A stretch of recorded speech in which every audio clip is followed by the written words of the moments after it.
رسول اللہ صلی اللہ علیہ وسلم نے فرمایا، اگر لوگوں کو فجر کی اور عشاء کی نماز کا ثواب معلوم ہو جائے تو گھٹنوں کے بھل گھسیٹتے ہوئے مسجد میں آئے۔ حضرت علی رضی اللہ تعالیٰ عنہ کا فرمان ہے، اپنوں کو ہمیشہ اپنے ہونے کا احساس دلاؤ، ورنہ وقت آپ کے اپنوں کو آپ کے بغیر جینا سکھا دے گا۔ جنازے کی نماز پڑھنے کے لیے لوگ دوسرے ملکوں سے بھی آ جاتے ہیں، لیکن فرض نماز پڑھنے کے لیے مسلمان محلے کی مسجد تک نہیں جاتے۔ سہنے والوں کو اگر صبر آ جائے تو کہنے والوں کی اوقات دو کوڑی کی رہ جاتی ہے۔ زندگی میں جو بھی کرنا ہے اللہ کے بھروسے اور اپنے دم پر کیجیے، لوگوں کے بھروسے پر نہیں، کیونکہ لوگ کندھوں پر تب اٹھاتے ہیں جب مٹی میں ملانا ہو۔ حضرت علی رضی اللہ تعالیٰ عنہ کا فرمان ہے، لوگوں سے ان کی عقلوں کے مطابق گفتگو کیا کرو۔ زندگی میں دو لوگوں کا بہت خیال رکھنا، ایک جس نے تمہاری جیت کے لیے سب کچھ ہار گیا یعنی تمہارے باپ، اور ایک وہ جس کی دعاؤں سے تم سب کچھ جیت گئے یعنی تمہاری ماں۔ گھر کے مقابلے میں دروازہ چھوٹا ہوتا ہے، دروازے کے مقابلے میں تالا چھوٹا ہوتا ہے، اور تالے کے مقابلے میں چابی چھوٹی ہوتی ہے، لیکن وہ چھوٹی چابی پورے گھر کو کھول سکتی ہے۔ اسی طرح ایک پائیدار اور اچھی سوچ بڑے سے بڑے مسائل کو حل کر سکتا ہے۔ اس انسان پر بھروسہ کرو جو تمہاری تین باتیں جان سکے، مسکراہٹ کے پیچھے دکھ، غصے کے پیچھے پیار، اور چپ رہنے کے پیچھے وجہ۔ اللہ کی پکڑ انسان کی اکڑ کو ایک جھٹکے میں نکال دیتی ہے۔ حضرت علی رضی اللہ تعالیٰ عنہ کا فرمان ہے، اللہ تمہارے دل سے کسی چیز کا خیال تب تک نہیں نکالتا ہے جب تک تمہارے نصیب میں اس کی ملنے کی گنجائش رہتی ہے۔ زندگی میں دو لوگوں سے ہمیشہ دور رہنا، ایک مصروف اور دوسرا مغرور، کیونکہ مصروف اپنی مرضی سے بات کرے گا اور مغرور اپنے مطلب سے یاد کرے گا۔ حضرت علی رضی اللہ تعالیٰ عنہ کا فرمان ہے، تم کسی کے ساتھ بھلائی کرو اور تمہیں اس کا بدلہ برائی کی صورت میں ملے تو سمجھ لے کہ تمہاری نیکی قبول ہو گئی۔ شیشہ اور رشتہ دونوں نازک ہوتے ہیں، مگر ان میں ایک فرق ضرور ہوتا ہے، شیشہ غلطی سے ٹوٹتا ہے اور رشتہ غلط فہمی سے۔ جس انسان میں سچ سننے کی طاقت نہ ہو اس انسان سے گفتگو کرنے سے گریز کرنا چاہیے، کیونکہ وہ آپ کی ہر بات کو غلط قرار دے کر اپنی غلطیوں پر بھی آپ ہی کو قصوروار ٹھہرائے گا۔ آنکھ دنیا کی ہر چیز دیکھتی ہے، مگر جب آنکھ کے اندر کچھ چلا جائے تو اسے دیکھ نہیں پاتی۔ بالکل اسی طرح انسان دوسروں کے عیب تو دیکھتا ہے پر اپنے عیب اسے نظر نہیں آتے۔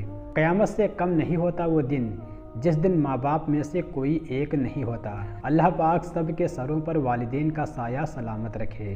بد دعا صرف الفاظ نہیں ہوتے، جس کو دکھ دو اس کی آہ بھی بد دعا بن جاتی ہے، اور رب بہت انصاف کرنے والا ہے۔ گرتے آنسو اور ٹوٹے دل کی قدر صرف اللہ ہی جانتا ہے۔ نبی صلی اللہ علیہ وسلم نے فرمایا، آدمی کے گھٹیا ہونے کے لیے اتنا ہی کافی ہے کہ وہ اپنے مسلمان بھائی کو حقیر اور کمتر سمجھے۔ حد سے زیادہ تمنائیں انسان کو اندھا کر دیتی ہیں۔ کم کھانے میں صحت ہے، کم بولنے میں سمجھداری ہے، اور کم سونا عبادت ہے۔ وقت کے ساتھ ساتھ بہت کچھ بدل جاتا ہے، لوگ بھی، رشتے بھی، احساس بھی، اور کبھی کبھی ہم خود بھی۔ میرے دل کے اطمینان کے لیے اتنا ہی کافی ہے کہ جو کچھ ہوتا ہے اللہ تعالیٰ کی رضا سے ہوتا ہے، بندوں کی رضا سے نہیں۔ جہاں آپ کی عزت نہ ہو وہاں مت جاؤ، چاہے وہاں کھانا آپ کو سونے کی پلیٹ اور چاندی کے چمچ میں ہی کیوں نہ دیا جائے۔ حضرت علی رضی اللہ تعالیٰ عنہ نے فرمایا، بدترین انسان وہ ہے جو لوگوں کے عیبوں کے پیچھے لگا رہے اور اپنے عیبوں پر نگاہ نہ کرے۔ ان مشہور شخصیات کے فین نہ بنو جو آپ کو جانتے تک نہیں، بننا ہے تو محمد صلی اللہ علیہ وسلم کے فین بنو جو آج سے 1400 سال پہلے آپ کے لیے روئے تھے۔ اللہ کا ذکر کرتے رہا کرو، چاہے گھر میں ہو یا راستے میں، کیونکہ جس چیز کے سامنے اللہ کا ذکر کرو گے، چاہے وہ پتھر ہو، پھول ہو، درخت ہو، پہاڑ ہو، کچھ بھی ہو، قیامت کے دن گواہی دیں گی کہ یا اللہ کہ تیرا یہ بندہ تیرے ذکر میں مشغول رہتا تھا۔ حضرت علی رضی اللہ تعالیٰ عنہ کا فرمان ہے، جو چھوٹی اور معمولی مصیبت کو عظیم سمجھتا ہے اللہ اس کو بڑی مصیبت میں مبتلا کر دیتا ہے۔ جب تم دیکھو کہ اللہ تم پر مسلسل بلا نازل کر رہا ہے تو سمجھو وہ تمہیں بیدار کر رہا ہے۔